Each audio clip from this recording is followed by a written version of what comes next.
एक बच्चा कुछ बोलना चाह रहा है बट पेरेंट्स बिजी है, नॉट बिकॉज कि वो जानबूझ के बिजी होना चाह रहे हैं, बिजी है, सच में बिजी है, तो उनको एड्रेस नहीं हो पा रहा है कि सच में बच्चा कुछ बोलना चाह रहा है, तो चुप है चुप है चुप है चुप है चुप है। एक पॉइंट पे बच्चा अनहर्ट फील करता है, बच्चा चिल्लाता है, जैसे चिल्लाता है पेरेंट्स फाइनली आ जाते हैं कि हाँ ठीक है प्लीज बी साइलेंट एवरीथिंग। तो बच्चे ने क्या रिस्पॉन्स पिक करा, पैटर्न पिक करा, मेरे चिल्लाने से काम होता है। ऐसा कहा जाता है कि हमें उतनी ही सक्सेस मिलती है, उतनी ही मनी मिलती है, उतनी ही अपॉर्चुनिटीज मिलती हैं जितनी कि हमारी नर्वस सिस्टम सेफ फील करता है। तो जितना वैलिडेशन और जितना सेफ्टी हमें बचपन में मिल जाए उतना हम एक्सप्लोरेटिव बन जाते हैं जिंदगी में। बचपन से ये चीज़ें देखिए ना कि खर्च करवा दो सबके लिए, मेरी वाइफ पैसे से खर्च कर लेंगे, अच्छे अच्छे कपड़े, बच्चों के लिए सब कुछ खरीद लेंगे, बट नहीं चलो मैं तो चलो एक शर्ट मेरे पास काफ़ी है, it's good for me. Why? India में कह दिया जाता है कि if you are a woman you have to have a lot of patience, you have to be submissive. हाँ, सो बेसिकली वो पाइल अप होता रहता है बिल्कुल थ्रू आउट ईयर्स।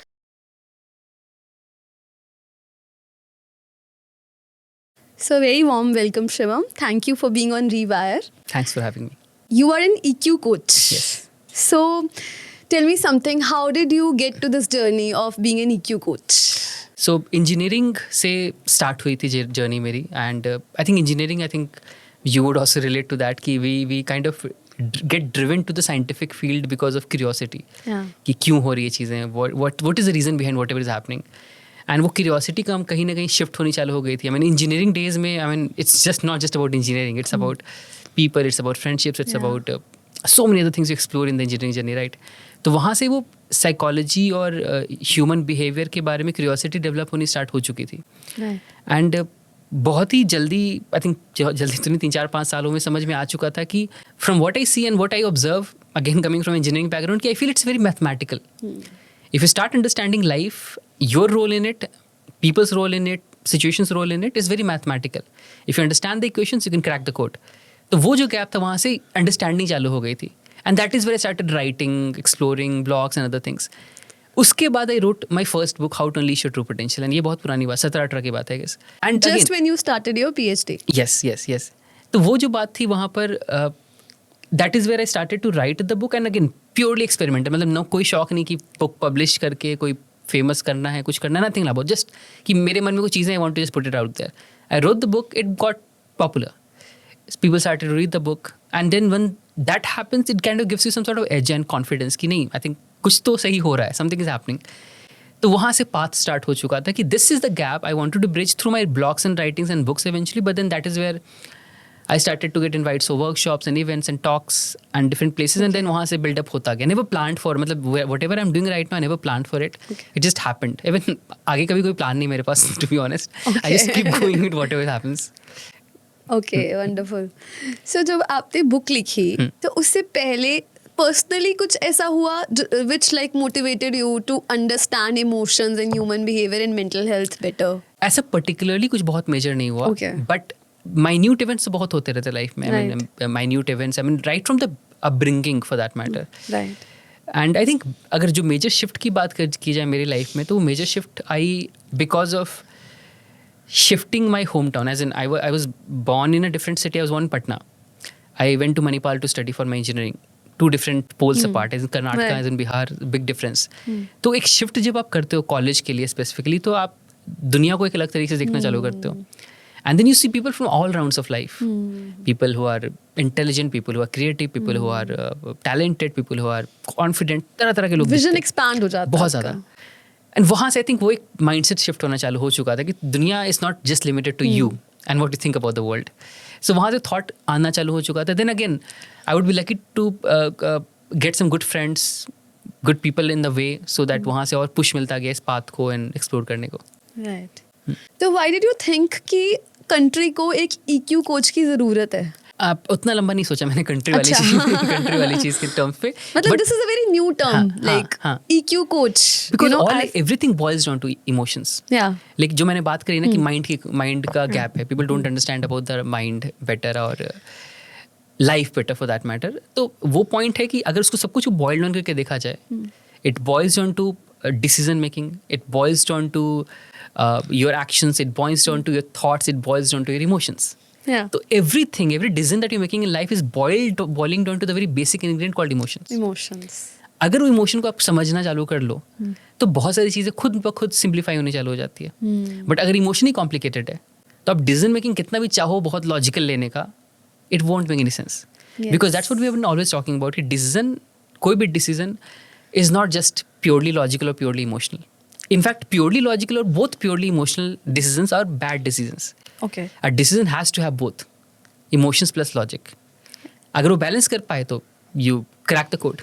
Right. तो एवरेज इंडियन के लिए कैसे स्पेसिफाई करें कि हाउ डू वी स्पेसिफाई कि हमारा EQ जो है हाई में है आता है या लो EQ है, तो क्या ऐसे साइंस होते हैं कि हम ये जान पाए कि what kind of EQ do we have? Right. Again, EQ के बहुत ही fairly new coined term है. So a lot of research, a lot of things are there out there जो लोग रिसर्च करते जा रहे हैं to decide कि exactly metrics कैसा IQ का होता है ना कि this is your IQ. EQ अभी वहाँ तक नहीं पहुँचा है कि to decide exactly कि आपका नंबर कितना आएगा EQ का. But हाँ, साइंस है. There are lots of signs that decide, that help you decide and understand कि आप EQ को कैसे डील कर रहे हो. The very first thing is reactivity. So EQ primarily focuses on this very basic principle, reaction versus response. मतलब आप कितना रिस्पॉन्ड कर रहे हो, कितना रिएक्ट कर रहे हो. दैट मीन्स अगर आप ज़्यादा रिएक्ट कर रहे हो, रिएक्टिविटी आपकी हाई है, मतलब आप इमोशंस पे ज़्यादा ऑपरेट कर रहे हो. इमोशंस और एक्शन के बीच में ज़्यादा स्पेस नहीं मिल पा रहा है. So that will be low EQ. But अगर आप वक्त ले रहे हो, आप समय ले रहे हो, तो रिस्पॉन्स कर रहे हो आप चीज़ों पे, तो रिएक्शन इज लेस. तो वहाँ पर हाई EQ बन जाता है. बट इसका इम्पैक्ट पड़ता है कैसे? अब हाउ डू डिसाइड इसका इम्पैक्ट कैसे पड़ रहा है मेरी ज़िंदगी में ऊपर? Number one, relationships. You develop better relationships. Because naturally, because basic essence क्या है relationship का? Patience, respect, understanding, ये सारी चीज़ें. But if you keep on reacting to things, then naturally it kind of gets ugly at times. तो वो response helps a lot. तो better relationships, better decision making, also better management with whatever you have got. Health better हो जाती है mentally and physically. Because आज की date पे especially we talk about a lot of stuff, right? कि physical health stress के कारण कितना ख़राब हो रहा है लोगों का, मेंटल हेल्थ भी ख़राब हो रहा है. तो reaction has a very important role to play. But ये बहुत हम जेनरिक बात कर रहे हैं यहाँ पर. It is not a very subjective one line thing for everyone, because some people come from a lot of traumas and तो नेचुरली इनका EQ इम्पैक्ट पड़ेगा. मतलब ये ऐसी चीज़ नहीं है कि अब सडनली आप अच्छे बन गए, बुरे बन गए. इट्स मोर अबाउट अंडरस्टैंडिंग कि अगर आप किसी मेजर ट्रॉमास के थ्रू निकले हो तो नेचुरली आपकी बॉडी फाइट और फ्लाइट में ऑपरेट कर रही होगी. So it won't be right for me to judge that, okay, low EQ person. But हाँ, it's important to understand the best part about this thing is कि it can always be worked around. Yes. Through better understanding of your traumas, of your beliefs, of whatever conditioning you have been through, you can always work on these. So the thing is, you can rewire your EQ. Yes. It can always be learned. अब वो जो emotion आया surface पे और हमने respond किया, उसके बीच में जो गैप है वो है प्रोसेस करने का. So what are the ways जिससे हम अपने इमोशन को प्रोसेस कर सकें? प्रैक्टिकल वेज कि अभी मुझे बहुत ट्रिगर हो रहा है पार्टनर से, पेरेंट्स से बहुत ट्रिगर हो रहा है, but I am not reacting. तो या फिर तो मैं उस लूप में चली जाऊंगी थॉट्स के कि भाई ब्लेम में चला गया. तो how do we process that emotion? Right. I think सबसे इंपॉर्टेंट चीज़ है इसमें समझने का कि वी हैव टू अंडरस्टैंड कि अगर आप पीक ऑफ इमोशनल रिएक्शन पे पहुंच चुके हो, मतलब वहाँ पे कोई प्रैक्टिकल टेक्निक आपको हेल्प नहीं करने वाली. Because this is hard wired inside of you. What are emotions? Emotions are your survival responses. Okay. आपने एक शेर को देखा, आपको भागना है वहाँ से. इसमें सोचने की जरूरत नहीं थी, यहाँ लॉजिक नहीं आता है बीच में. अगर लॉजिक आ जाता तो वीड हैव बीन डेड शेर के सामने बेसिकली. अगर लॉजिक ढूंढने चले जाते तो इमोशंस अगर उस पीक पे पहुंच जाती है जहाँ पे where peak of emotion, peak of anxiety, peak of fear, peak of anger, no one can control it. But if you're able to handle and understand कि उसको पीक पे जाने ना दे, तो अगर वो पीक पे पहुंच गया तो आप तो कोई नहीं कर सकता. बट हमें समझ पाना था कि उस ग्राफ को पकड़ पाना, क्योंकि ये यहाँ से बढ़ना चालू हो रहा है, तो इस पार्ट पे ऑपरेट कर पाना, इस पार्ट को पकड़ पाना is where the magic happens. Now the very interesting thing about relationships is that कि वो पीक अचानक से कभी नहीं आता है. हमें लगता है कि अचानक से गुस्सा आ गया, बट अचानक से कभी नहीं आता. It builds up. कि आज आपके पार्टनर ने कुछ बात कहा आपको जिस कारण से आपको गुस्सा आया, बट आपने कहा कि छोड़ो यार, फालतू का क्यों बोलना कुछ भी. तो आपको ये इमोशन यहाँ पर फील हो चुका था, बट आपने इग्नोर किया, जाने दिया, रिजेक्ट किया, वॉट एवर. कल फिर से वो बात होती है, फिर आप इमोशन यहाँ पहुँच रहा है, परसों यहाँ, चौथा दिन यहाँ, फिर इवेंचुअली इट्स इंक्रीजिंग अप. छठे दिन जब आप उसको उस पॉइंट पर इमोशन पहुँच चुका है, because of the way we have rejected और इग्नोर्ड दैट इमोशन, वो उस पॉइंट पे इनकेपेबल हो चुके हैं हम Yeah. रिएक्ट करने में, रिस्पॉन्ड करने के. Yeah. तो the best way will be to handle it in second और third day. First day will be also too early to react, Yes. Because हम अगर इतना रिएक्ट करने लग जाए हर पर्टिकुलर छोटी चीज़ों पे तो रिस्पॉन्सिव रिलेशनशिप ही नहीं बना पाएंगे. Yes. कि लोगों को लगेगा हर छोटी चीज़ से प्रॉब्लम है इवेंचुअली, राइट. तो पहले एक दो बार हम एड्रेस करें कि exactly what is happening, what my feeling, how my feeling about this particular thing. And then secondly in the process of it understand कि okay this is not working out for me, I need something else to do here, and then I will talk about it, I will act upon it और whatever that is. Right. तो वो point Midway ढूंढ पाना कि ये मेरा right time आ चुका है. एंड मिडवे में रैशनैलिटी काम कर रहा होता है, ऊपर रैशनैलिटी नहीं काम कर रहा. तो उस वक्त रिस्पॉन्स, फाइट और फ्लाइट रिस्पॉन्स कर रिएक्ट कर रहा होता है. तो वहाँ पर again we lose the track of what exactly needs to be said and done. तो बीच वाला पार्ट को पकड़ पाना ज़रूरी है. एंड काफ़ी बार वो भी मौका नहीं आता है हमें. तो Yes. उस पॉइंट्स पे समझ पाना कि how do I really process everything that is happening with me every day. Yes. For example you meet a person, आपके पार्टनर ने आपको कुछ कहा एंड आपको बुरा लगा उस बात का, तो मे बी आपके पास ऑप्शन है उससे उस बारे में बात करने का, या नहीं ऑप्शन आपके पास बात करने का उस बारे में. अगर आपके पास ऑप्शन है फिर तो बात कर लो, प्रोसेसिंग वही हो गई. अगर आपके पास ऑप्शन नहीं है बात करने का, फिर आप क्या करोगे? At least spend some time with yourself to understand कि जो इवेंट हुआ, जो मुझे बॉदर कर रहा है, उसका मेरे बारे में कितना इंपॉर्टेंस है, कितना इम्पैक्ट पड़ रहा है. Because processing has to happen internally only eventually, right. Right. अच्छा ये चीज़ हुआ, उसने ऐसा कहा and I felt something off, but क्या वो ऑफ फील करने वाली बात थी, नहीं थी? Did he mean something else? Did I take it in a different way altogether? और was it exactly what he meant to say? In all the ways I'm processing what I felt. If processing happens, then action happens the right way. हम क्या करते हैं काफ़ी बार कि हो जाती है चीज़ें एंड देन हम इग्नोर करते हैं, छोड़ो यार नहीं सोचना उस बारे में, फालतू का सर दर्द होगा. That is where the problem happens. तो वो understanding is very important. And वहीं पे आपका काम आ जाता है बेसिकली EQ कोच का जो काम है कि वो जो गैप है जिसमें हम नहीं समझ पा रहे और सामने वाला भी नहीं समझ पा रहा, तो वो प्रोसेसिंग में एक हेल्प मिल जाती है. Absolutely absolutely. आई थिंक ये हम सब कुछ कर रहे होते हैं, ऐसी बात नहीं है कि यहाँ पर हम Right. नहीं कर रहे होते. हमें Right. सब वी ऑल नो, हम लोग इतने सालों से रिलेशनशिप्स बना रहे हैं, दोस्ती बना रहे हैं. We exactly know what to do and what not to do. It is just at in the places of major triggers, और जहाँ पे हमें बहुत अंडरस्टैंडिंग नहीं आ पाती एग्जैक्टली दूसरा पर्सन कैसे ऑपरेट कर रहा है, वहाँ ये चैलेंजेस बढ़ जाते हैं. कि आप अगर अपने लेट्स से आप अपने किसी होम टाउन पे हो, वहाँ पे आप यू नो पीपल कि लोग क्या बोलते हैं, कौन से शब्द यूज़ करते हैं, कौन से शब्द यूज़ नहीं करते. आपके लिए आसान है नेविगेट कर पाना. Suddenly you get married in a different city all together, let's say वहाँ के बोलचाल अलग है, लोग अलग है, तरीका अलग है बोलने का. तो आपको नहीं पता, ये एक सबसे बड़ा गैप वहाँ आ गया ना. I don't know what is happening here. तो हर छोटी बात ट्रिगर लग सकती है. तो what exactly solves for the trigger? Understanding about the situation. Problem बस ये आ जाता है कि जितना इंटीमेट रिलेशनशिप है उतना understanding also takes a back seat, because हम अलर्ट मोड में ऑपरेट कर रहे होते हैं.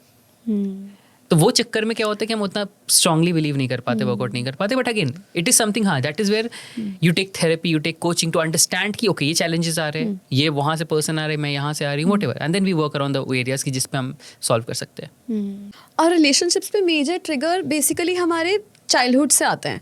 Basically how we have been parentified. Yes. तो पेरेंट चाइल्ड रिलेशनशिप पे बात करते हैं कि कोई चीज़ जैसे अगर अब बच्चा तो प्रोसेस नहीं कर पाता है इतने इमोशन, राइट. तो अब रिलेशनशिप पे भी हमारा वही एक पैटर्न सेट हो गया है, like you said hard wired हो गए हैं. तो अब हमें रियलाइज हो रहा है कि ये चीज़ हमें ट्रिगर कर रही है. I have seen women saying कि my husband gets very angry. Maybe अब उसके पेरेंट्स भी एक्सेप्ट करते हैं ये चीज़ कि ये बचपन से ये ऐसे ही गुस्सा करता है, एकदम से फटता है, यू नो. तो अब वो चीज़ चाइल्डहुड से आ रही है. बिल्कुल.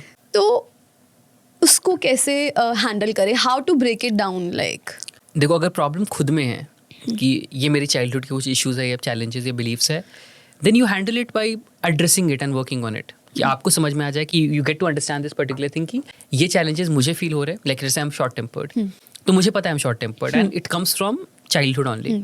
तो आई एड्रेस कि वो स्टार्ट कहाँ से हुआ था. A very simple example I give कि शॉर्ट टेम्पर्ड हम कह तो देते बहुत आसानी से कि okay you are a short tempered person, I am a short tempered person. हम लेबल ही कर देते हैं कि Exactly. शॉर्ट Exactly, कुछ हो right. नहीं सकता. Exactly, it's a gone case. But reality में शॉर्ट टेम्पर्ड क्यों होता है इंसान? That's the most important thing to understand ना. आप किसी भी इंसान को कॉन्स्टेंटली चुप कराते जाओ तो वो इंसान एक Yes. पॉइंट पे चिल्लाकर ही बोलेगा ना अपनी बात मनवाने के लिए. Right. That is where short tempered behaviour begins. एक बच्चा कुछ बोलना चाह रहा है बट पेरेंट्स बिजी है, नॉट बिकॉज कि वो जानबूझ के बिजी होना चाह रहे हैं, बिजी है, सच में बिजी है. तो उनको एड्रेस नहीं हो पा रहा है कि सच में बच्चा कुछ बोलना चाह रहा है, तो चुप है. एक पॉइंट पे बच्चा अनहर्ट फील करता है, बच्चा चिल्लाता है, जैसे चिल्लाता है पेरेंट्स फाइनली आ जाते हैं कि हाँ ठीक है please be silent everything. Right. तो बच्चे ने क्या रिस्पॉन्स पिक करा, पैटर्न पिक करा, मेरे चिल्लाने से बात काम होता है, चिल्लाने से काम होता है, मतलब this is what works, so I should be short tempered then. Yeah. तो every time I use this pattern to get things done and then I keep on repeating it in different relationships of my life. Now this is with the fun part is कि वो pattern of shouting or being short tempered was important for you while you were a child because that is where the relationship was brought up as. But the moment you switch to another relationship, शायद वो pattern की जरूरत ही नहीं थी, but हम वही pattern वहाँ भी ऑपरेट करना चालू कर देते हैं। यहाँ पे going back to the past and understanding कि ओके हम जो pattern unconsciously subconsciously constantly operate कर रहे हैं जिस पे, क्या उसकी जरूरत भी है आज? अब क्या हुआ, उसको हर रिश्ते ने लेबल कर दिया। हाँ, बिल्कुल। He's a short tempered person, he's a short tempered person. Yes बिल्कुल। तो वही हम कॉन्टिन्यूसली वही एक आइडेंटिटी बना लेते हैं उस चीज़ के अराउंड पे। Right. तो that is where this is where therapy, talk therapy works and helps कि आपको वर्कआउट समझने का मौका मिले कि ये मैं हूँ और ये मैं इस तरीके से ऑपरेट करता हूँ and it is not about me. हर एक, जैसे मैंने कहा ना मैथमेटिकल, हर एक इंसान एक सेम तरीके से ऑपरेट करता है। बेसिक, बहुत ही बेसिक चीज़ है, हर एक बच्चा एक ही चीज़ चाहता है, Right. राइट वो कोई डिफरेंट नहीं है। No child want something else from the parents. हर बच्चे को सेम ही चीज़ चाहिए। डिफरेंस कहाँ से आ गया सडनली? Yes.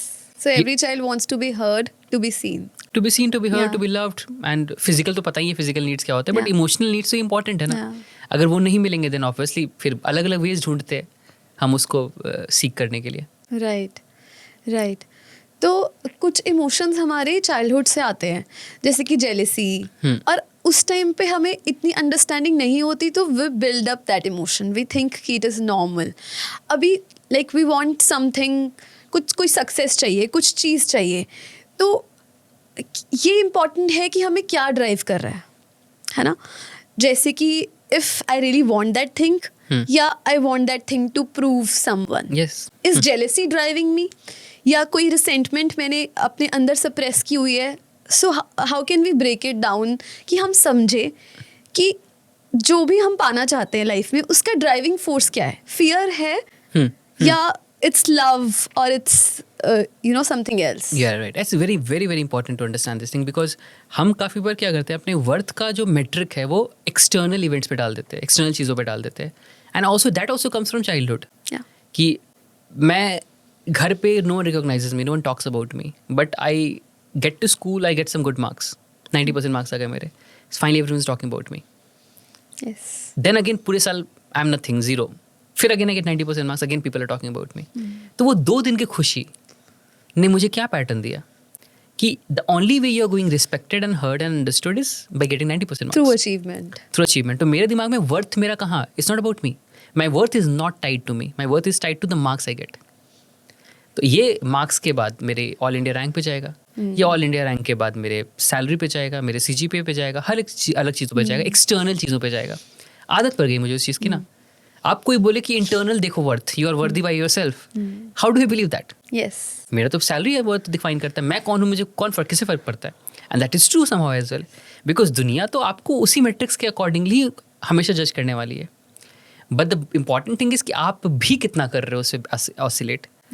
कि सिंपल सी बात है कि ना, एवरी रिलेशनशिप इज कंडीशनल। दुनिया में कोई ऐसी रिलेशनशिप नहीं जो अनकंडीशनल होती है, एक्सेप्ट फॉर द पेरेंट वाला रिलेशनशिप, वो भी लिमिटेड टाइम वो तक। भी परसीव कंडीशनल हो हाँ, जाता है तब। एक पॉइंट के एक पॉइंट के बाद, हाँ, जब बचपन में छोटा बच्चा है तब तक आप फिर भी अनकंडीशनल कर रहे हो। The moment a child becomes into a boy or into an adult, it becomes very very very unconditional. Yes. तो बाकी जो रिलेशनशिप्स की बात करें तो प्योरली कंडीशनल होता है, Right. रोमांटिक रिलेशनशिप्स भी, उसके अलावा प्रोफेशनल रिलेशनशिप भी कंडीशनल होता है। तो एवरी रिलेशनशिप इज कंडीशनल। तो मतलब आपको तो जज किया जाएगा आपकी कैपेबिलिटीज के अराउंड पे, that is 100% sure. But the moment you also start judging yourself for those areas कि my life worth is just defined by those things, then you lose yourself. तभी ना लोग क्या करते हैं फिर, या तो लोग कॉन्स्टेंटली भागते रहते हैं कि मुझे इतना पैसा कमाना है, इतना पैसा कमाना है, इतना पैसा कमाना है, या फिर मुझे इतना दिखना है, ऐसा दिखना है, ऐसा दिखना है, इतना पतला दिखना है, इतना पतला दिखना है, मतलब एक दिमाग में एक मैट्रिक्स बैठ गया है। And no matter whatever you reach, wherever you reach, you never happy. अब भाग रहे हो, एंड पॉइंट कभी दिख ही नहीं रहा है।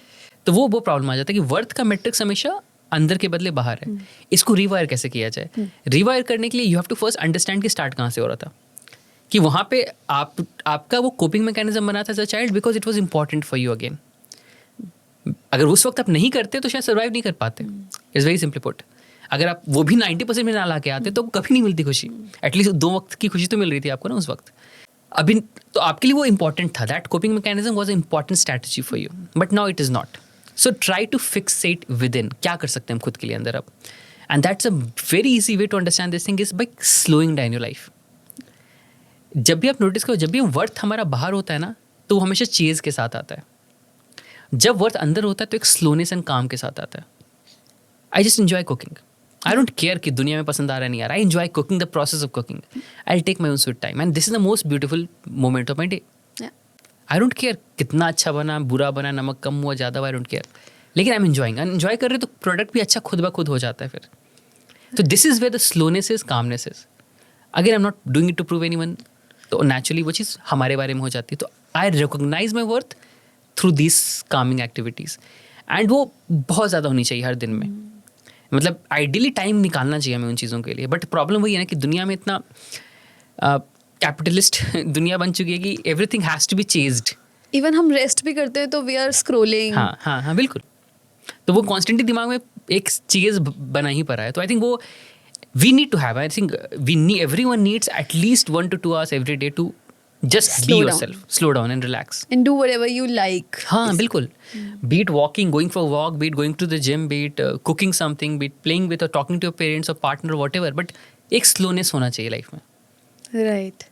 मैंने ना कहीं पढ़ा था कि primarily there are 2 emotions, fear and love. बाकी सारे उसके सब स्टेट्स हैं. जैसे कि जेलेसी जो है वो फियर का एक सब स्टेट है, और ग्रैटिट्यूड जैसे वो एक लव का इमोशन है. सो बेसिकली अगर हम ये रियलाइज करें कि अगर हम फियर बेस्ड इमोशंस के साथ चल रहे हैं तो हमारी हेल्थ जो है वो डिग्रेड होती जाएगी. और अगर हम लव बेस्ड इमोशंस के साथ चल रहे हैं तो हमारी जो हेल्थ है या हमारा हैप्पीनेस इंडेक्स है वो बढ़ता जाएगा. How can you break it down? It is true, it is definitely true, Yeah. but we have to also understand and realize this thing कि वो भी important है. Fear is important, yes. jealousy is important, anxiety is important, but because it is trying to tell you something. Right. अगर हम किसी interview में जाते हैं, we have to give an interview for something and result नहीं आया अब तक, so I'm anxious about it कि क्या होगा, पता नहीं क्या होगा. So anxiety किस पे रूट कर रही है? Uncertainty पे. मुझे नहीं पता क्या होने वाला है. अगर नहीं पता है क्या होने वाला है तो naturally I feel anxious about it. तो एंग्जाइटी क्या बुरा हो गया? नहीं, it's not wrong. It's trying to send me a signal. If I dismiss it then it becomes a problem कि मुझे कुछ नहीं हो रहा, मैं तो मस्त एंजॉय कर रहा हूँ. तो ये dismissive nature creates a problem. Same goes for jealousy. कि जेलसी क्या कहना चाह रहा है कि I want something which I do not have and I see it in someone else. मतलब I am not trying to pull that person down, but I also want the same thing. I also want to get to that position. तो jealousy मुझे कहना चाह रहा है कि मुझे भी वहाँ पहुँचना है, वो गैप है. तो jealousy can push me to act more on my thing. The only problem is कि हम we forget about the action part, we just go towards the feeling part कि बंदा कितना बेकार है, वो तो बेकार ही है, सीन फालतू का फेमस हो गया, व्हाटएवर. तो हमने क्या करा ना, उस इमोशन को लेकर अलग ही डायरेक्शन में खींच लेते हैं. सेम डर के साथ कि डर लग रहा है हमें किसी इवेंट के साथ, तो हम उसको अलग डायरेक्शन दे देते हैं.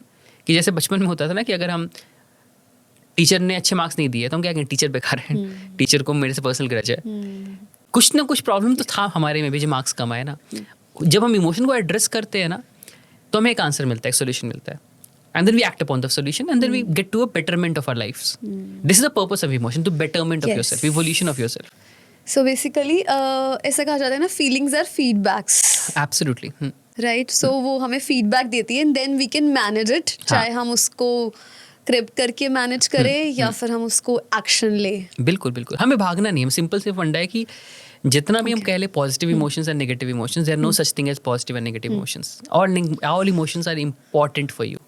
इन fact negative emotions are more important for you because they are trying to send you signal. हम जिस तरीके से इवॉल्व होते आए हैं, हमारे सामने नेगेटिव इमोशंस या अनप्लेजेंट इमोशंस का ज़्यादा बड़ा रोल था.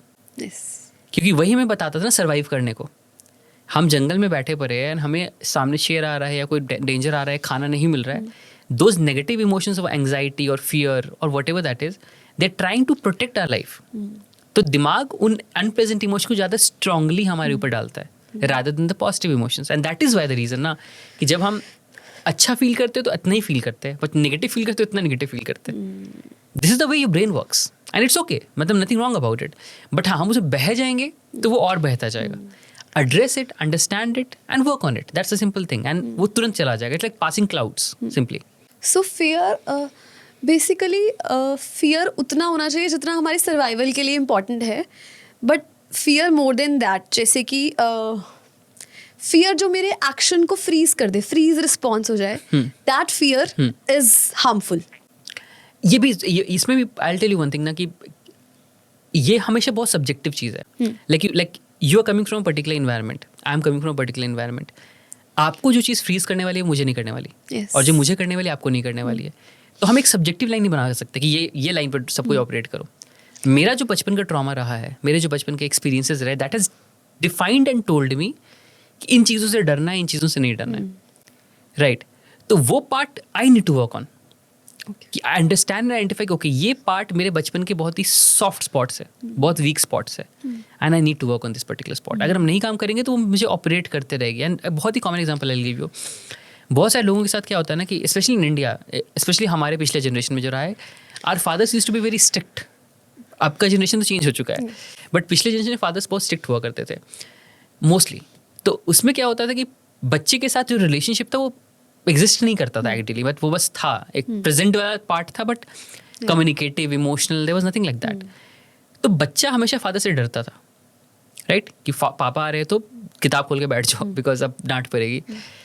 तो अगर वो डर दिमाग में बैठा हुआ है, और वो डर जब आप घर से बाहर निकलते हो, फाइनली लेट्स से कि मैंने उस डर के साथ ग्रो अप करता हूँ and then eventually go to college. तो मेरे दिमाग में एज अ चाइल्ड क्या था कि the primary care giver of the family से डरना होता है, उसको रिस्पेक्ट करना होता है. रिस्पेक्ट भी मतलब क्या, डरना मतलब ओबे करना होता है. रिस्पेक्ट तो क्या, ओबे करना होता है, उसकी बात माननी होती है, उसके सामने अपनी नीड्स के बारे में नहीं सोचना होता है, प्लीज करना होता है. I go to college and I see my professor, right. अब प्रोफेसर के साथ मैं देख रहा हूँ बाकी बच्चे तो बड़े कूल काम तरीके से बात कर रहे हैं, इंजॉय कर रहे हैं, मस्ती कर रहे हैं, जोक्स बना रहे हैं. मुझे डर लग रहा है बात करने से. अब यहाँ पे हमें गैप समझ में आता है कि मुझे सेम इंसान से डर लग रहा है, बाकी लोग इंजॉय कर रहे हैं. क्यों? बिकॉज मेरा दिमाग ने क्या यहाँ पर ड्रॉबैक निकाला कि he is the primary care giver no, he is the head of the college, the professor. तो I need to be scared of him. So what I will do, I will be constantly defensive with him. मैं discussion नहीं कर रहा हूँ, मैं doubts नहीं पूछ रहा, मैं कुछ नहीं सॉल्व कर रहा हूँ, उनके सामने प्रेजेंट ही नहीं हो रहा हूँ. Leads to me creating a very normal relationship with a person. तो मेरा बेनिफिट कम हो गया वहाँ पे. चलो कॉलेज में मैं निकल जाता हूँ, मैं मैनेजर के पास जाता हूँ, जॉब लग जाती है, मैनेजर के पास जाता हूँ. Same thing goes with manager. Manager के साथ मैं देख रहा हूँ बाकी लोग हंसी मजाक कर रहे हैं, इंजॉय कर रहे हैं, पार्टी कर रहे हैं. मुझे डर लग रहा है कि नहीं, मैनेजर के साथ तो एक तरीके से बात कर सकते हैं ना, इतना कैसे बात कर सकते हो खुल के. अगेन मेरा कोई फ़ायदा नहीं हो रहा, मैं काम कर रहा हूँ 15 घंटे, बट मुझे कोई बेनिफिट नहीं मिल रहा है, मेरा कोई ग्रोथ नहीं हो रहा है. सेम रीज़न, बिकॉज मेरे दिमाग में बात बंध चुकी थी कि डरना होता है. तो ये डर बैठ गया दिमाग के अंदर, और वो हमें कॉन्स्टेंटली नेविगेट ड्रॉ करा जा रहा है. जब तक उसको एड्रेस नहीं करेंगे वो ज़िंदगी में चलाते रहेगा हमें. तो वो एड्रेस करना खुद की चीज़ों को बहुत ज़रूरी है. तो ये समझना कि वो डर कुछ कहना चाह रहा है आपको, वो पैटर्न में बैठ चुका, आपकी पैटर्न में, आपकी आदतों में बैठ चुका है. Unless and until you go in, understand and work on those particular areas, you can never get out of it. So that is where the inner work really helps. क्या टूल्स हो सकते हैं जिनसे हम इनर वर्क कर सके without a guide और a mentor? Introspection. I think writing and reading are one of the most wonderful ways to do that. कि जब आप लिखते हो और जब आप पढ़ते हो, दोनों चीज़ें बहुत ही calming activities है. Because it helps you to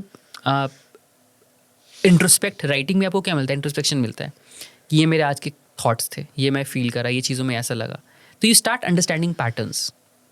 और यही है सबसे, लाइफ में क्या है, पैटर्न्स ही तो है सब कुछ. कि आप अगर अपने पैटर्न्स को पकड़ पाओ कि ये मेरा पैटर्न इस चीज़ का ये है, तो आप समझ पाओगे अच्छा ये एक प्रॉब्लम आ रहा है, I need to change this pattern. Then you get to the root of the pattern, अच्छा यहाँ से आ रहा था pattern. And then this is where the change happens. And then when you read as well, then you start understanding more about your problems and your patterns, and then you work on those areas. So reading and writing really helps. But हाँ, process becomes extensive, काफ़ी लंबा खिंच जाता है. Because खुद पे काम करना मतलब आप बेसिकली खुद को ट्रेन कर रहे हो कुक करने के लिए. आप कोई सिखा दे तो 2 दिन में सीख जाएंगे, नहीं सिखाया तो 1 साल में सीखेंगे. सीख जाओगे, ऐसी बात नहीं सीखने को सीखो, बट हाँ टाइम लग जाता है, टाइम निकल जाता है काफ़ी बार. बट ठीक है, it's fine, whatever people prefer, but these are the ways. Basically हम न्यूरल पाथवेज को एक डिफरेंट डायरेक्शन दे रहे हैं, व्हिच इज टेकिंग टाइम. हाँ, ओके. सो नर्वस सिस्टम के बारे में बात करते हैं. सो बेसिकली ऐसा कहा जाता है कि हमें उतनी ही सक्सेस मिलती है, उतनी ही मनी मिलती है, उतनी ही अपॉर्चुनिटीज़ मिलती हैं जितनी कि हमारी नर्वस सिस्टम सेफ फील करता है. Basically the success we want, maybe we are resisting that success. Absolutely. So how can you like explain this whole thing? Right. Yeah.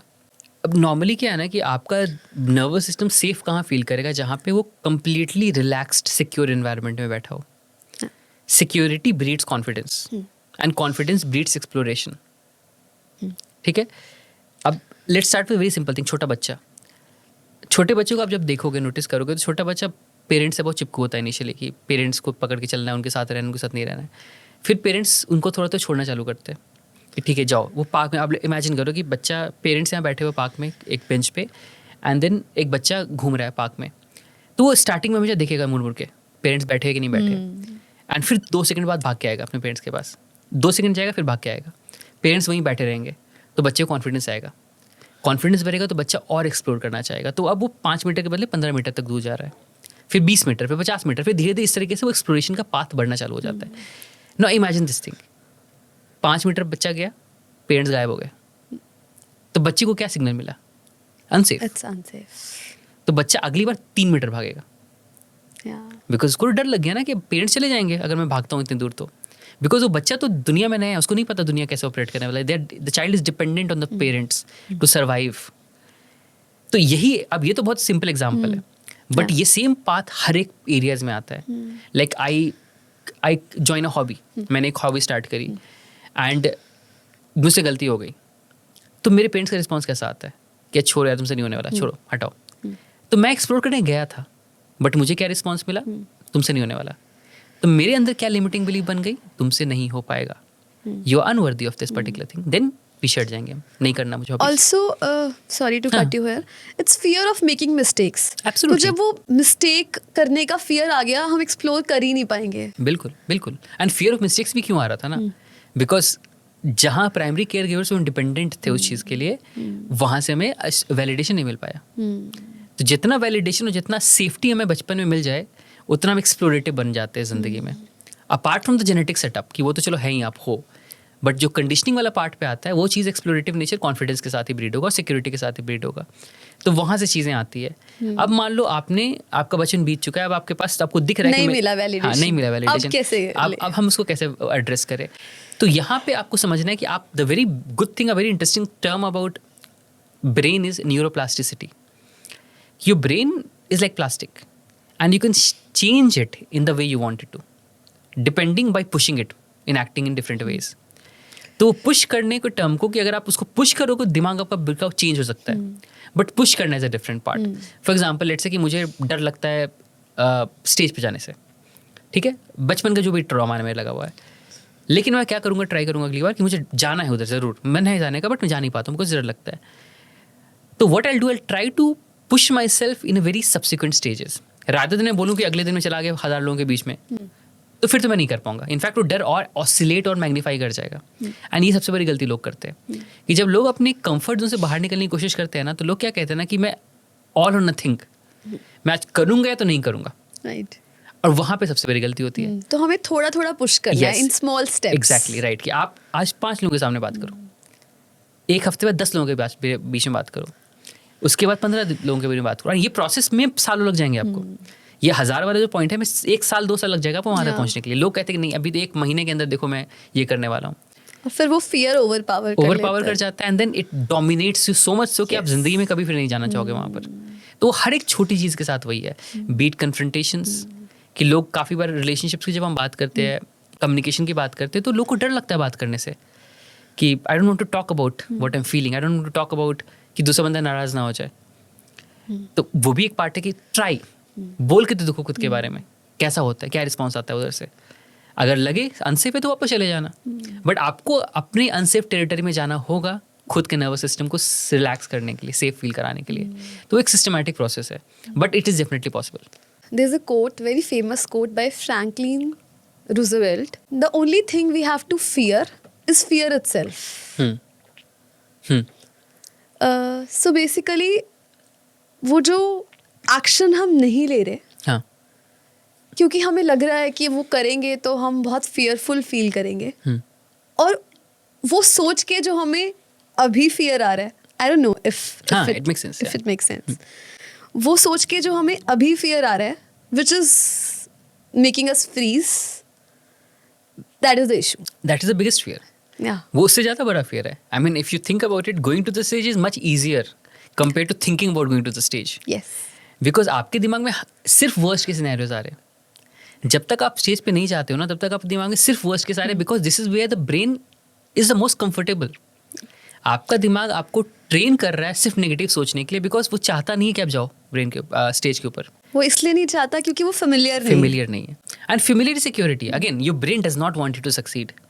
आपके दिमाग को कोई फर्क नहीं पड़ता कि आप सक्सेसफुल हो, पैसे कमाओ, ग्रो करो. ब्रेन को सबसे इंपॉर्टेंट चीज़ क्या चाहिए ना? Comfort, safe. Safety. Safety comfort से आता है और कंफर्ट फेमिलियरिटी से आता है. तो आप जो करना चाहते हो वही करते रहो. मैं एक छोटा सा एग्जांपल देता हूँ कि आप राइट हैंडेड हो या left handed? Right hand. Right. तो जब आप सुबह उठते हो, ब्रश करने जाते हो, क्या आप सोचते हो कि मुझे राइट हैंड से ब्रश करना है? नहीं. आप तो ऑटोमेटिकली उठाते हो हाथ, नहीं. ऑटोमेटिकली ब्रश करते हो और रख देते हो. अब आपको याद भी नहीं रहेगा काफ़ी बार किया था नहीं किया था, because it's so habitual now, so systematic now.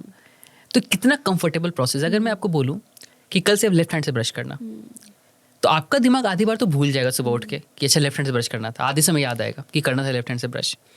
लेकिन the process of picking up the brush by left hand, brushing the teeth by left hand will take a lot of time. 5 minute का काम 15 minute में होने वाला है.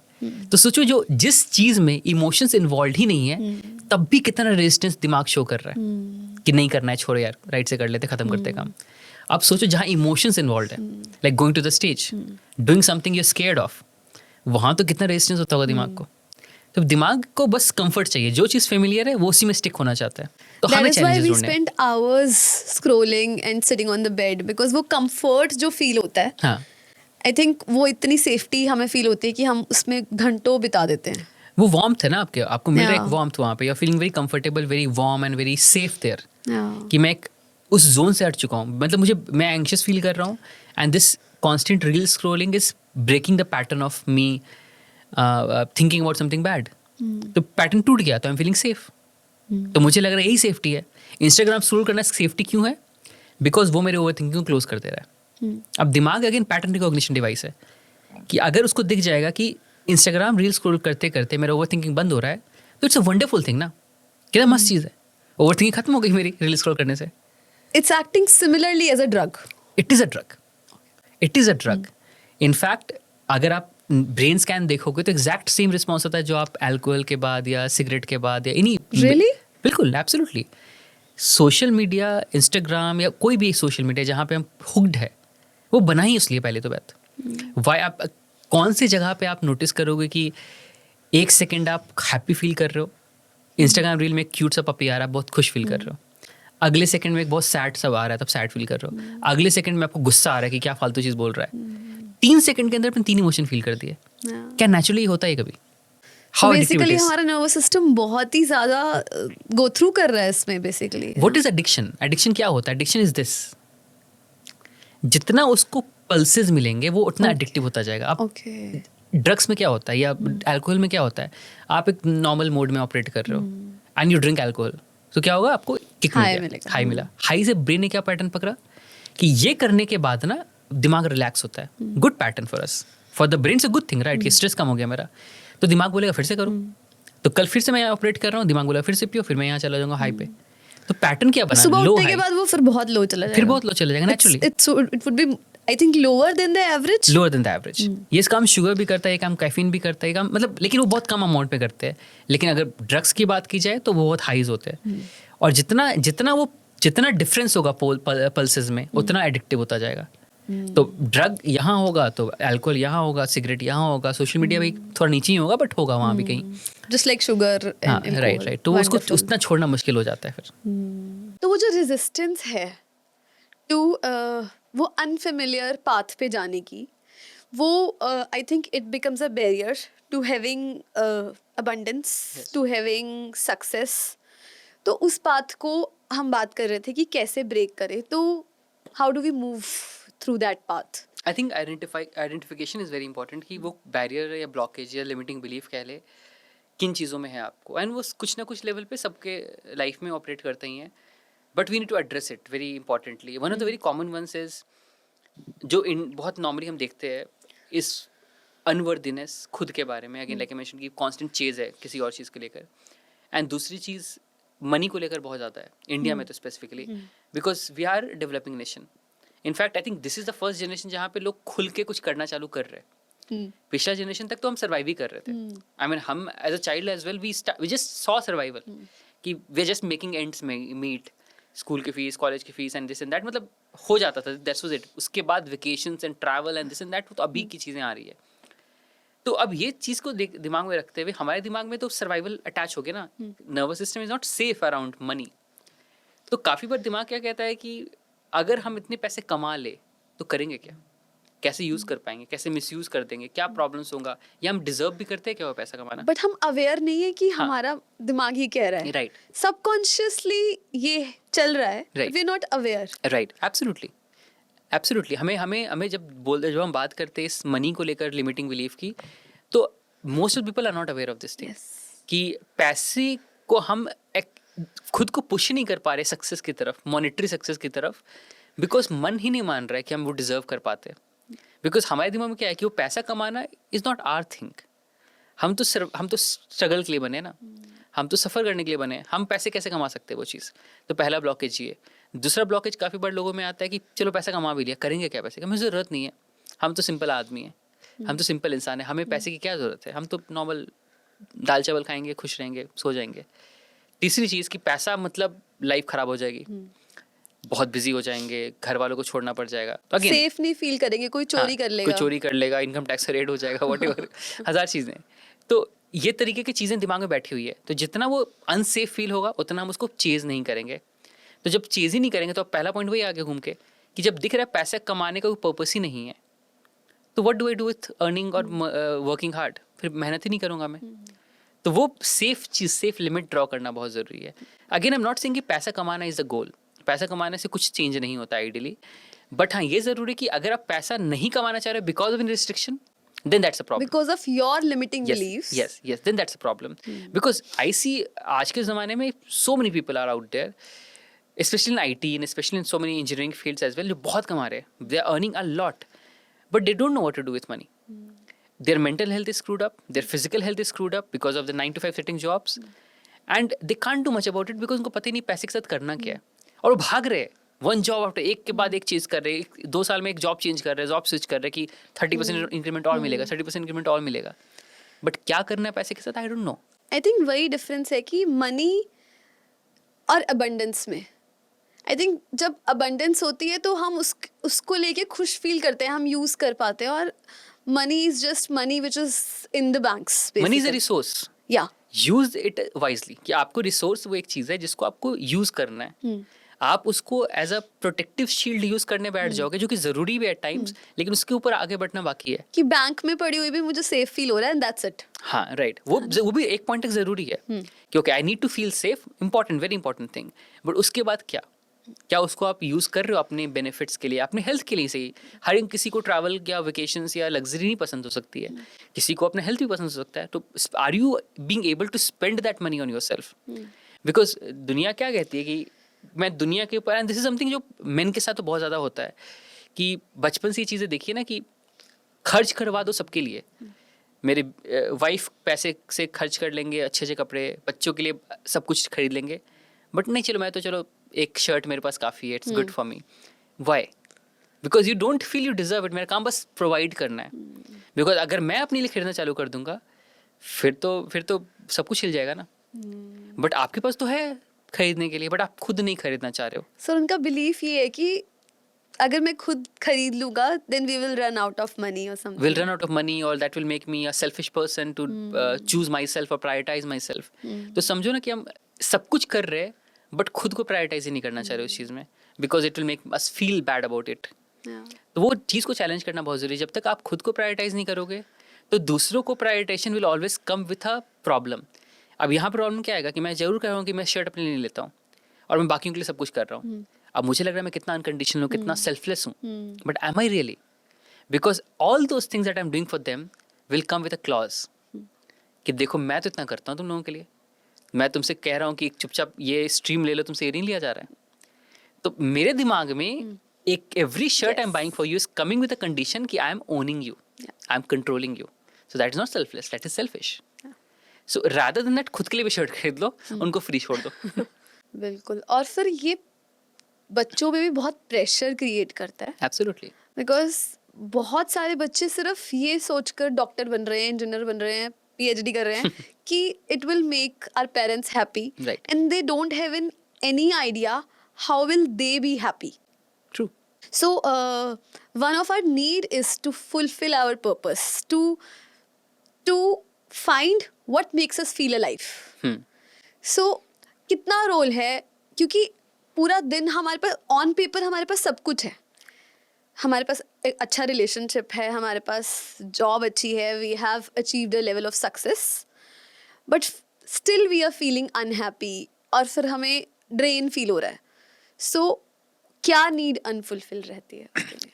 There's a research that says कि people who have a purpose in their mind, they have 59% more chances of getting back better after a strong or difficult emotion, rather than a person who does not have any purpose.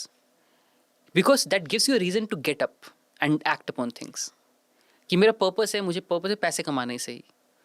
तो आज मेरे साथ कुछ बुरा होता है, but the ability to push myself and get back again कि नहीं कुछ करने जाना है, that will keep me going.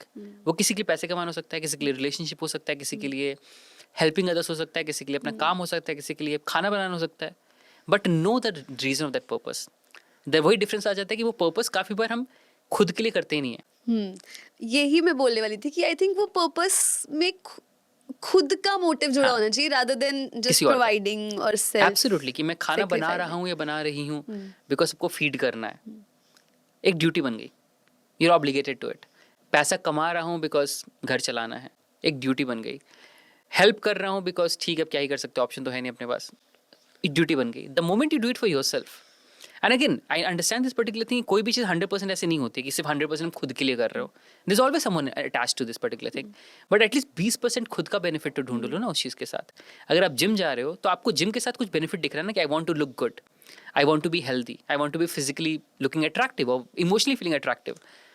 It's your benefit. बाकी दुनिया यस अट्रैक्ट होगी मुझसे, बाकी I be able to find good people for me, अलग पार्ट है वो चीज़, बट खुद के लिए वो चीज़ें आ रही है ना, तो आपको ड्राइव मज़ा आएगा फिर. वरना फिर वो एक चीज़ बन जाता है कि I am going to the gym to look good, that's it, I don't care about anything else. And then someone else is not finding me attractive, then it becomes a problem. कि मैं gym जा भी रहा हूँ, कोई मुझसे attract नहीं हो रहा है, फिर जिम छोड़ दूंगा मैं ना. बट मुझे पता है जिम जा रहा हूँ, attraction is one of the reasons. I want to be physically healthy as well, I want to be emotionally sorted as well.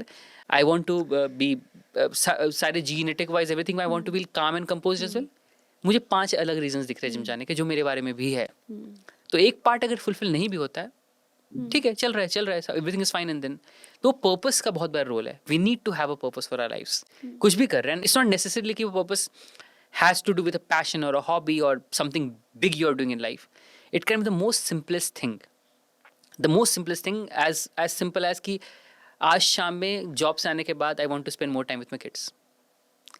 Purpose है कि जाना है ऑफिस से आना है, बच्चों के साथ टाइम स्पेंड करना, उनको वॉक पार्क में लेके जाना है.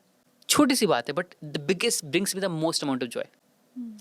आपकी दिन निकल जाएगी आपकी कि हाँ शाम में जाना है, बच्चे भी खुश, आप भी खुश, and you are actually being present in that process. तो ये छोटी छोटी चीज़ें. Both genders, male and female, process emotions in different ways. Yes. Based on our conditioning, basically. So, men mask every emotion under anger. Generally, Most of the time. average Indian. कि most average Indian घर में सबको है कि पापा गुस्से वाले हैं, ठीक है, और मम्मा या every female masks every emotion under the name of maybe she cries for every, उनको गुस्सा आ रहा है वो तो भी रो देंगी. So कितना इम्पोर्टेंट है हर एक इमोशन को नेम करना, because it has been said if you can name it you can tame it, right, है ना. तो कैसे हम हर इमोशन, जैसे अगर अभी मुझे हेल्पलेसनेस फील हो रही है तो आई हैव टू एक्नॉलेज कि ये हेल्पलेसनेस है. तो कितना इम्पोर्टेंट है सारे इमोशंस को नेम करना, जानना बेसिकली. बहुत बहुत ज़रूरी है. I think it's a very good point कि बचपन से वो इन्वायरमेंट दे दिया जाता है लड़कों को और लड़कियों को भी कि this is your emotion to operate in and to be free in. गुस्सा is one of the emotions women को साथ अटैच नहीं किया जाता है because you have to be very soft and delicate and composed. You cannot show your anger. If you're showing your anger, then you're not the ladylike. Yeah. And the same thing goes for men. If you're showing your sadness or weakness, then you're being weak and vulnerable. तुम्हारा बड़ा purpose है life में, तुम्हें तो काम करने जाना है, तुम्हें तो ये करने जाना है. So again you cannot show your sadness. तो ये दोनों चीज़ें पाइल अप होती है. And this is the biggest reason कि women are told not to showcase their anger, so that creates helplessness. And that is the reason they end up crying when they're angry. Men have been told they cannot be sad and they cannot cry. So they always keep on piling up their sadness and all these frustrations. So that comes out as anger. Problem वही है, frustration and piling up those emotions. But उसको address करने के हम समझना चालू कर दे from a very grassroots level. And उसके लिए environment का बहुत बड़ा रोल होता है. क्योंकि ये कहना आसान है कि नहीं खुल के इमोशंस की बात करो, बट इन्वायरमेंट ही अलाउ नहीं कर रहा है मेरा, तो मैं कैसे वैसे बात करूँ. मैं बात करना चालू करूँगा तो मुझे और जजमेंट मिलेगा, उससे बेटर तो सप्रेस ही कर लो ना. तो इन्वायरमेंट का बहुत बड़ा रोल है ग्रास रूट लेवल पे कि जो जनरेशन गया सो गया. Going ahead we have to provide a very conducive environment to everyone, be it a boy or a girl, कि this is you can be free in whatever way you choose to process your emotions and talk about it, discuss it, understand it, because biologically difference है in the way people understand and process it emotionally. तो वो खुद ब खुद एक shape ले लेगा, but हम भागना नहीं है, फ्रस्ट्रेट नहीं होना, उससे पाइल अप नहीं करना. उन चीज़ों को पाइल अप करेंगे तो प्रॉब्लम है. तो वो एड्रेस कर पाना बहुत ज़रूरी है. इंडिया में कह दिया जाता है कि if you are a woman you have to have a lot of patience, you have to be submissive. So basically वो पाइल अप होता रहता है बिल्कुल throughout years, and you are not a good woman, good girl, good bahu if you are expressing your emotions, expressing your anger. बिल्कुल बिल्कुल. And ये आप notice करोगे जो especially in today's marriages, one of the very common things that is happening is that कि now अब हम उस इक्वालिटी वाले पॉइंट पे आ चुके हैं कि both have worked hard to be where they are. Yes. Both are capable enough to earn money, both are capable enough to do things, both are capable enough to talk about their needs as well. अब क्या होता है कि a man and woman comes together. Man क्या कह रहा है, a man is saying कि मुझे अपने इमोशन को प्रोसेस नहीं करना है, मुझे पाइल अप करने देना, मुझे इग्नोर करना कॉन्स्टेंटली उस चीज़ को. वुमेन क्या करी, मुझे बात करना है उन चीज़ों के बारे में. अब फनी थिंग, जितना मैन इस इमोशन से भागना चाह रहा है उतना ज़्यादा उसका फ्रस्ट्रेशन और बिल्डअप हो रहा है नेचुरली. तो बेसिकली ये इंसान कॉन्स्टेंटली भागना चाह रहा है and this person the women is constantly want to talk about it. अब सोचो दोनों के लिए कितना फ्रस्ट्रेटिंग है. The man who thinks that I want to run away from every strong difficult emotion, the woman who wants to talk about every difficult emotion, the man is constantly feeling कि मेरे पीछे क्यों पड़ी हुई है, छोड़ो यार शांति से रहने दो मुझे. You are being too over dramatic, you're being over, you're not giving me the space to just be myself. And the woman is thinking, why is he constantly ignoring me? Does he not love me at all? Does he not care about my feelings and my emotions? तो दोनों के लिए आज के level पे जो conflict होता है दोनों के लिए फ्रस्ट्रेटिंग हो जाता है, because the women in the process of chasing कि बात करो इमोशंस के बारे में, उससे लग रहा है कि the man is not caring, man को लग रहा है कि मेरे पीछे क्यों पड़ी हुई है बात करने के चक्कर में, स्पेस दे दो मुझे. तो दोनों फ्रस्ट्रेटेड ही है, तो डिफिकल्टीज बहुत आ रहे हैं. तो यहाँ पे ये डायनेमिक को समझ पाना बहुत ज़रूरी है मेन एंड वुमेन के. Most of the times main process their emotions internally और थ्रू रिजेक्शन. मेन इमोशंस में बहुत बुरे हैं, they are very bad in emotions awareness as well, so they don't understand emotions primarily. तो normally जब कोई emotion आता है तो वो क्या करते हैं, दो ही उनके पास ऑप्शन बचते हैं, या तो छोड़ दो, इग्नोर करो, भूल जाओ, या दूसरा ऑप्शन जो बहुत डिफिकल्ट चीज़ें होंगी उनको अंदर इंटरनलाइज करके सोचो, समय लेके प्रोसेस करो ना. ये बड़ा इंटरेस्टिंग पॉइंट है. जो भी 2-4 इमोशन वो प्रोसेस करना चाहते हैं वो समय लेके अपने अंदर में करते हैं. They hardly talk about it. That is their strength and weakness as well. Women on the other hand process their emotions through talking. बात करके वो प्रोसेस करते हैं. तो अगर एक man is talking to a woman, तो women would want to talk about all the problems that she is facing on a day-to-day basis कि ये हुआ, फिर वो हुआ. The man will think कि अगर वो 10 चीज़ों के बारे में बात कर रहे हैं तो शायद 10 चीज़ों का मुझे सोल्यूशन भी देना है. तो 10 चीज़ों का सोल्यूशन देने के लिए they have been provider. Yes, provider and plus उनका दिमाग खुद भी ऐसे ही ऑसिलेट करना है कि अगर मेरे पास 10 प्रॉब्लम आएंगे तो मैं सोल्यूशन ढूंढूंगा उनका डायरेक्टली जाके, मैं प्रोसेस फील नहीं करूंगा. ये जो आपने कहा ना कि women आपको बात करनी होती है और वो अपने आप को हाइड कर लेते हाँ. हैं. तो there is a quote also कि women wave in and men cave in. हाँ हाँ So basically वो अपने आप को cave in कर लेते हैं बिल्कुल, हाँ. men की I'll find it myself. हाँ हाँ बिल्कुल बिल्कुल बिल्कुल. एंड वो चीज़ it has always been primarily because space ही नहीं दिया गया ना बचपन से. बचपन से always men have been told कि फिगर इट योरसेल्फ. ये सब छोटी छोटी चीज़ों के बारे में स्ट्रेस नहीं लेना है. फालतू चीज़ें हैं सारी. वुमेन के लिए हमेशा सपोर्ट सिस्टम रहा है available through mothers to sisters to friends कि बात करो बात करो बात करो. मेन के लिए कभी रहा ही नहीं. मेन के लिए कभी स्पोर्ट्स है तो कभी काम है तो कभी ग्रेड्स है तो कभी जॉब है. Yeah. तो रिस्पॉन्सिबिलिटीज बहुत जल्दी डाल दी जाती थी जिस कारण से वो इन्वायरमेंट बन गया था. बट आज की डेट पे अगर those two people are coming together they both need to understand this thing कि neither a women talking about 10 of her problems is a need for you to provide solutions to all of those and to do it yourself. She can do it herself as well. She just needs to talk it out at times. And for a woman to also understand कि him not wanting to talk is a question mark on you. He is not rejecting you. He is not trying to invalidate your emotions. He's just not able to process. Right. तो space देना एक genuine सा space build कर पाना जो कि बहुत time लगता है. एक दिन के बाद नहीं. बहुत एक अपॉर्चुनिटी एक वल्नरेबल स्पेस क्रिएट कर पाना क्योंकि this is what it is but it's fine. मतलब हम इसको पुश नहीं कर रहे इस चीज़ को. तो नेचुरली दोनों को एक कॉन्फिडेंट स्पेस मिल जाता है एक दूसरे के साथ. Then the man also start speaking. The women also starts to not push it all on the guy. तो वो जब एक कंफर्टेबल स्पेस बन जाता है ना that is when the relationship starts to bloom a lot. लेकिन वो टाइम लगता है obviously. Yeah. So I think that's very important to understand. अगर women अपने आप वो emotion process कर पाती है तो I think she can be the equal individual. मतलब एक वो emotional dependency की need नहीं रहती कि अभी ये आएगा और ये मेरे emotions सुनेगा या समझेगा and then I'll feel better. हाँ. You know? Can you explain कि इमोशनल डिपेंडेंसी ही क्या को डिपेंडेंसी है? नहीं. Emotional dependency is important. Codependency is where the problem happens. Yeah. Codependency मतलब और कुछ एग्जिस्ट ही नहीं कर रहा है. We just dependent on you to exist या and that is a problem. कि जैसे आपने कहा ना कि मेरे पास और कोई प्रोसेस ही नहीं है इमोशंस को बाहर निकालने का. तो I will wait for my partner to come in. I will put it all on the person. तो becomes burdening for the other person as well. But you find your own ways कि let's say going to the gym or working out, going for a walk, writing things down, talking to other people as well.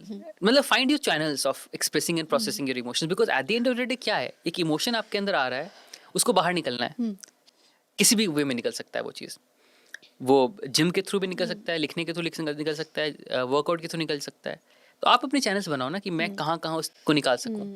100% sure कि अगर वो partner के साथ बोल कर निकले तो सबसे वैलिडेटिंग प्रोसेस वही है. सबसे मतलब Yes. एक्चुअल कि someone is listening to me and I am being acknowledged and I am being heard. That is the relationship where we can be most vulnerable with.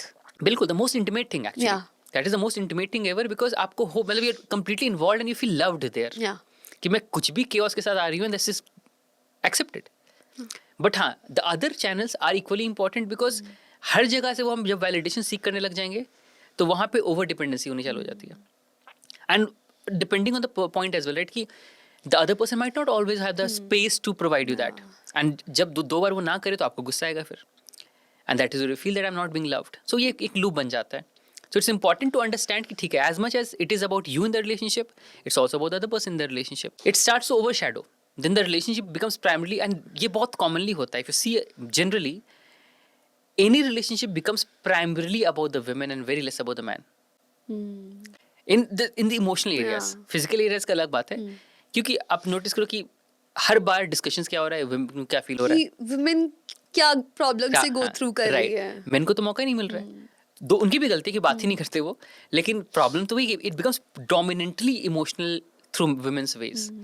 And क्योंकि वो option channel रहा है बात करने का तो main को मौका ही नहीं मिल रहा, वो बोल ही नहीं रहे. ऑल्सो मेन के दिमाग में ना बाहर की बातें चल रही होती हैं कि how to make money, where is my money involve.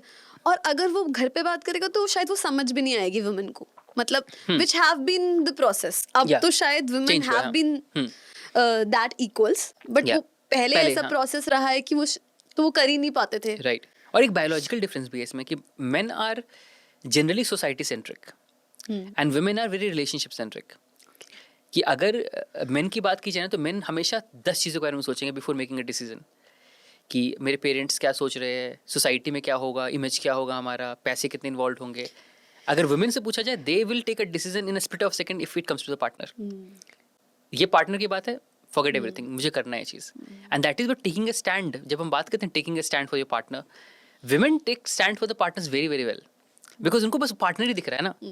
उनको है कि यही पार्टनर, इसके लिए मुझे जो भी लेना पड़ जाए, किसी से लड़ना पड़ जाए, अपने पेरेंट्स से लड़ना पड़ जाए, आई डू दैट. जब मेल की बात आती है तो उनके दिमाग में चलता है, नहीं मेरे पेरेंट्स को भी तो देखना है, सोसाइटी को भी तो देखना है, पैसा भी तो देखना है. तो उनका स्टैंड लेने वाला सिमिलर नहीं हो पाता है वुमेन के टर्म्स पे. And this is where women feel कि then you don't love me. She feels hurt and rejected. But this is the difference कि it's not about that. Many times it's about how you think in that particular process as well.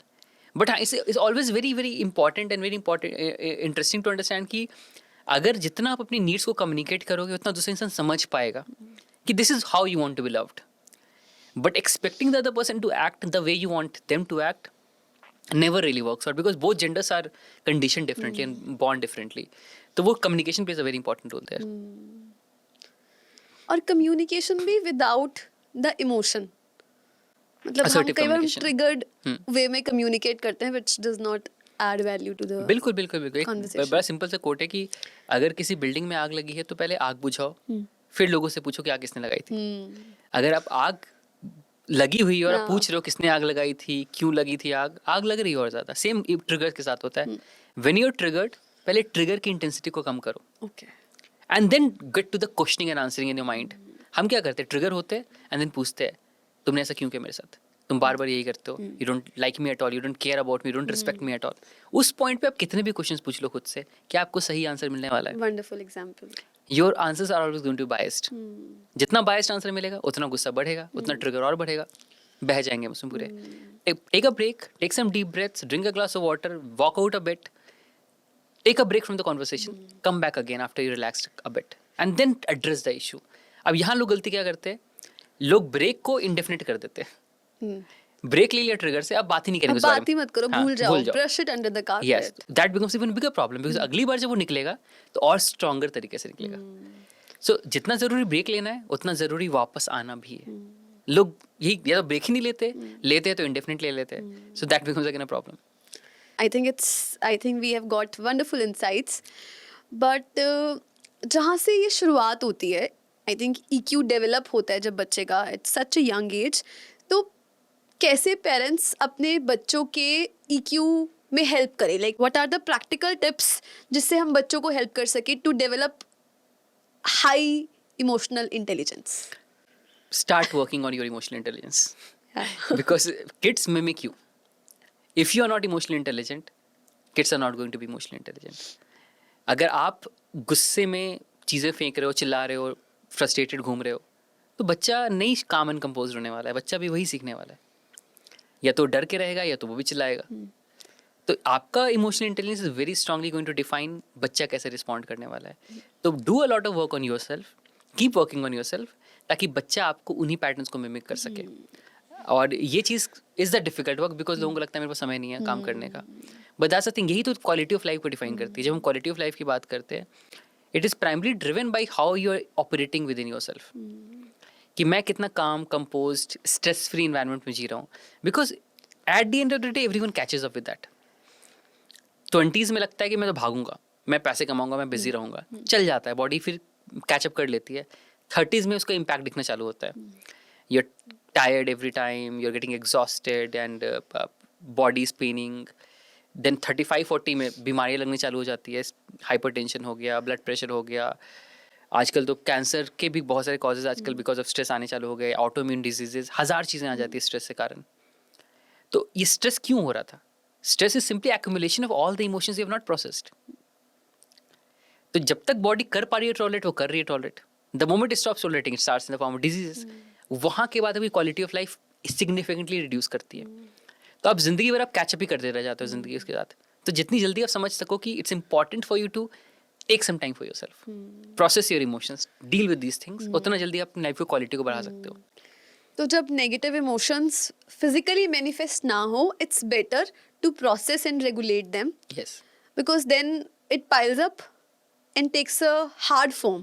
Absolutely. in the form of diseases. Absolutely, absolutely. I think आप कितने भी healthy environment में हो, I always suggest कि go for therapy. Yeah. Address your patterns, understand who you are as a person. Yeah. Therapy is not always for कि आप जाके अपने illnesses को work out कर रहे हो. Exactly. It is to understand yourself better. And ऐसी बात नहीं कि लोगों के पास पैसा नहीं है. People have money. And I always say this thing कि people avoid therapy for two reasons. Yes. The first reason is money, जो कि बहुत minimum हो चुका है आज के डेट पे. The second part is they're scared to face themselves.